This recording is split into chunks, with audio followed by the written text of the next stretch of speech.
The beeping of the heart monitor was the only proof I was still alive. Everything else felt distant, like I was underwater. My chest hurt. My throat was dry.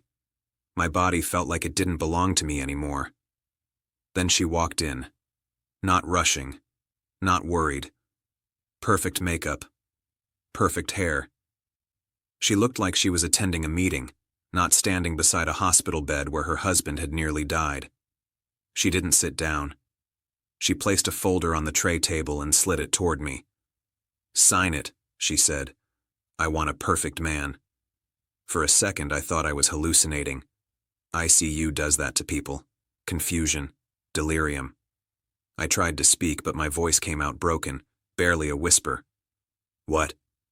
She sighed, annoyed, like I'd asked her to repeat a boring detail. "The divorce papers. I've already talked to a lawyer. I can't do this anymore." My hands were shaking. Tubes ran from my arms. Machines breathed for me when I couldn't. I had woken up that morning unsure if I'd ever open my eyes again. And this was what she brought. "I almost died," I said. "Yes," she replied flatly. And that made things very clear for me. Clear. I stared at her, trying to reconcile the woman in front of me with the one I married, the one who cried on our wedding day, the one who promised in sickness and in health without even hesitating. "What does perfect mean?" I asked. She crossed her arms. "Strong. Successful.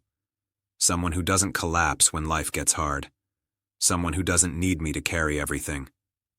I almost laughed, but it turned into a cough that made alarms spike. A nurse peeked in, glanced between us, then quietly stepped back out. "You were there when I collapsed," I said. "I was working 2 jobs. I was exhausted." "You were weak," she corrected. "And I don't want weak." That word hit harder than the illness ever had. She slid a pen onto the table. "If you sign now, I'll make this easy. I won't take more than what's fair." I looked at the papers, my name spelled out in clean, confident letters, like my life was already decided. "You planned this," I said. She nodded. "While you were unconscious, yes. I had time to think." I closed my eyes. I thought about the nights I stayed up late so she could sleep, the promotions I turned down because they required moving and she liked this city, the way I ignored my own health because someone had to keep everything together. And now, lying there broken, I finally understood something I'd been too loyal to admit. She didn't want a partner. She wanted a performance. "I won't sign," I said quietly. Her face hardened instantly. "Don't be difficult." "I'm not being difficult," I said. "I'm being awake." She scoffed.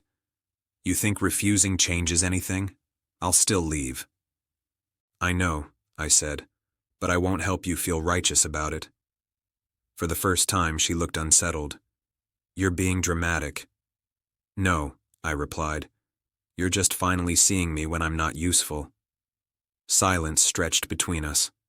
The machines kept counting my heartbeats like they were evidence. She leaned closer. "Do you really think anyone else will want you after this?